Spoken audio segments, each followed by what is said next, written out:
Hello, Antichrist Magazine subscribers. We are Castrator. I am Clarissa, the vocalist.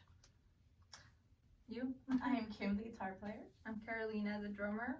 Robin, bass. All right, so we're going to answer a few questions here. There is no real meaning. We're an old school death metal band, and Castrator is pretty metal, the name itself, and we're all women, so it fits pretty well and it's funny. Alrighty. Don't read too much into it. No, yeah, don't overthink it. Death metal's goofy. Defiled in Oblivion is our full-length album. We just released it on July 29th. I'm sorry. It's got 10 songs and 9 originals and a cover. I don't know if Clarissa wants to say anything else. Yeah, we covered Venom. That was sick.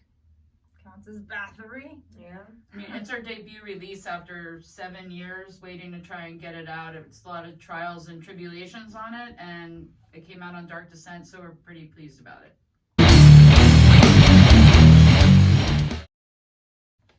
There's, everything. I mean, it's a death metal record, so, there's gore. Yeah. There's darkness. There's Yeah. real social issues. There's personal experience. History. Mm-hmm. Yeah. Everybody keeps singing it's like a feminist topic type Themes. of record, and It is not. It's everything. it's everything. It's a broad spectrum of The dark different side. topics. The dark side of human nature. Yes.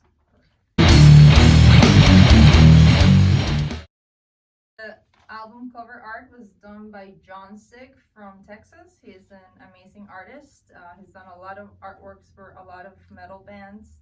He's also a tattoo artist. And he also redesigned our logo as well. Yes, and we're very happy with all of his work. Mm-hmm. He's done other band albums as well, so check him out. Yeah, John Sick. John Sick.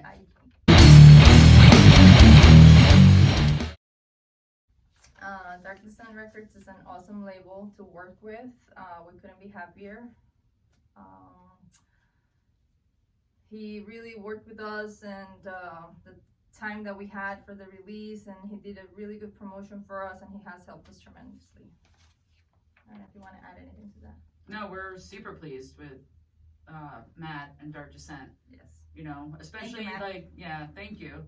Especially after COVID and record labels weren't releasing things, he took a chance on us and got it out when we didn't think it was going to see the light of day.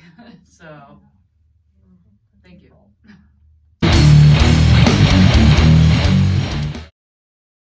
I think it depends, but in our situation, we got pretty lucky, obviously, and I've seen bands do it on their own, but that's tough. It can only get you so far, I guess, but definitely helps to be with the right crew of people, so we got lucky there. Yeah, that's where I always say, but it has, it's definitely, it really all depends, I mean, a lot of bands are putting their own stuff out now, and it just all depends what you want, and, I don't even know. Yeah. Yeah. So, Yeah. for sure. We needed a label for this. Yeah. We just didn't have Yeah, we didn't have like the means the to means. do it ourselves. Yeah.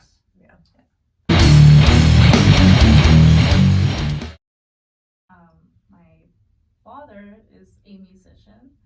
He was always playing, making music, so that probably inspired me to some degree. And then listening to a lot of like Hispanic music with guitar, and eventually I got to the Beatles. And then in high school, I was introduced to punk and metal, like Black Sabbath, Iron Maiden, and then it got more technical. I was really interested in the technical aspect of the guitar and just riffing and the heaviness, and yeah, that's what got me started.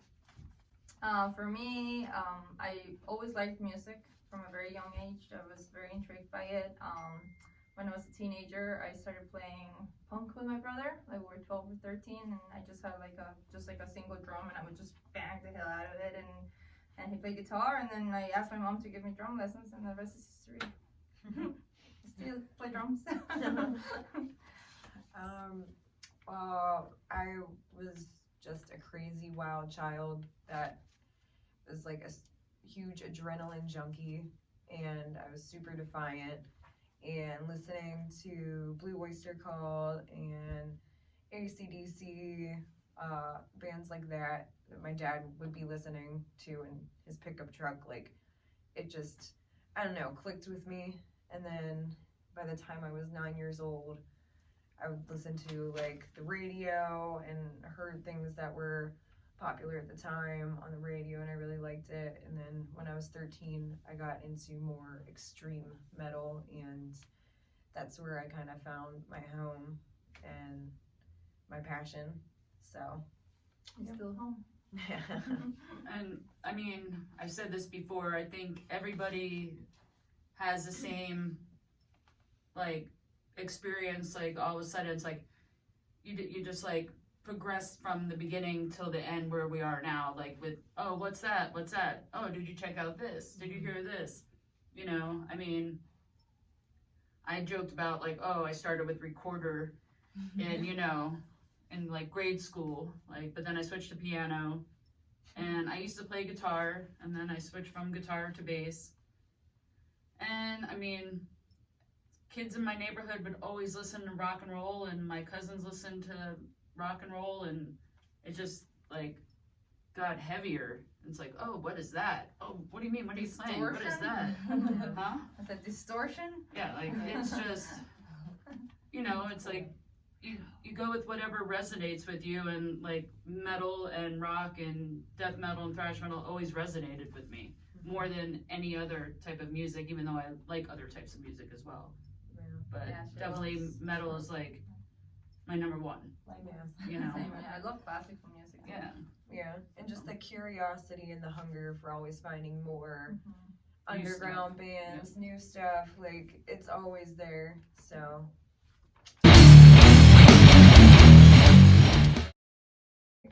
I think that social media and things like Spotify kind of impact music in a negative and positive way, but the negatives are kind of really creating this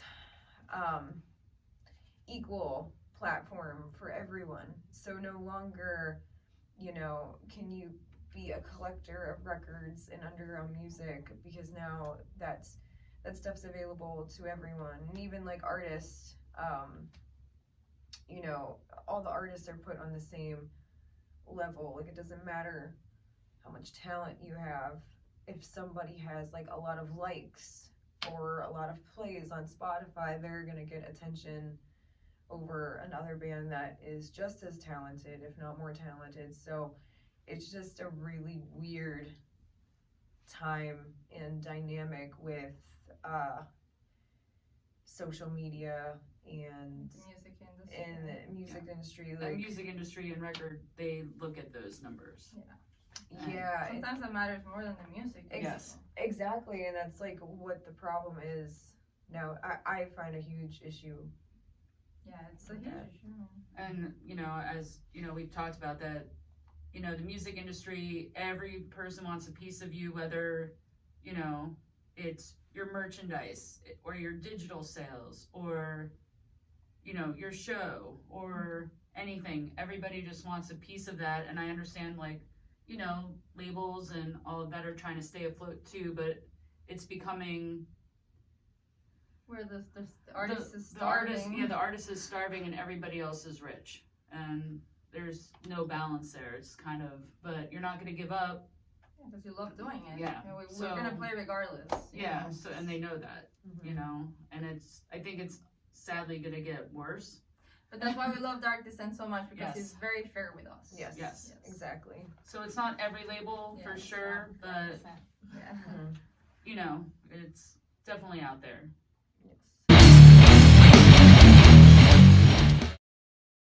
Knock on wood.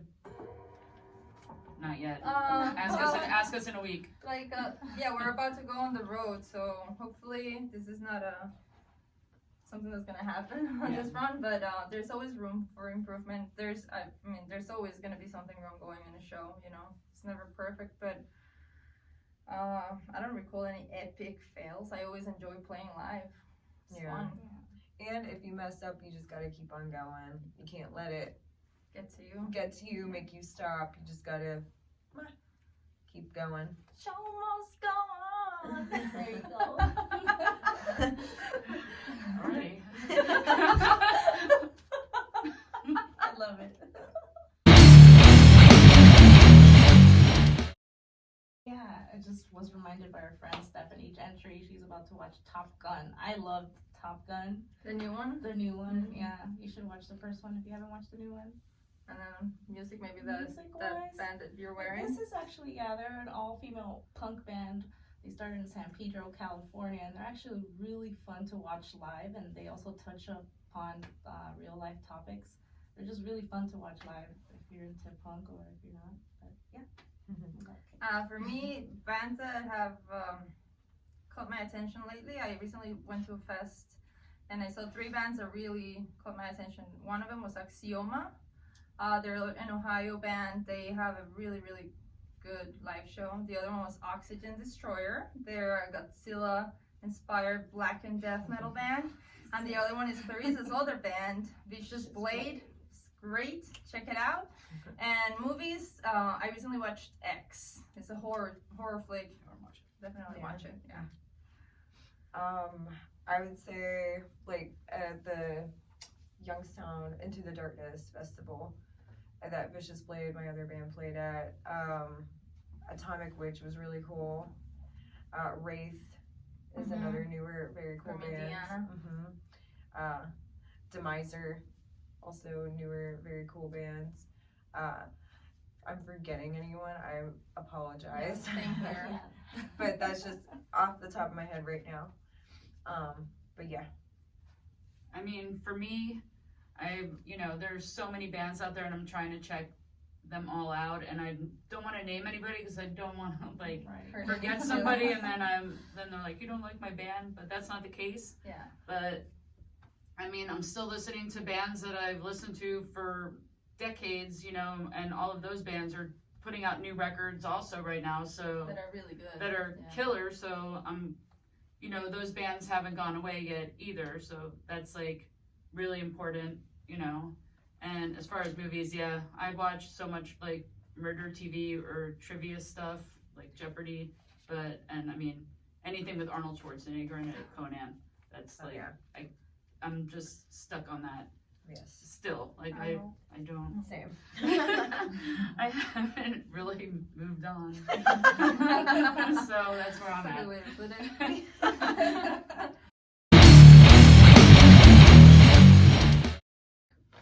We are not from New York. But the band started in New York. I used to live there, and that's where I met Robin. We were playing shows in some Vitus together, and we just started talking. Actually, it just was. It was an anniversary, yes. It was 10 years ago. Yeah. 2012. Yeah. I moved out of there 2 years ago, right before the pandemic, and so we cannot speak about the current scene. But yeah, New York's awesome. Yeah, she's from Cali. She lives in Pittsburgh, and she lives in Florida.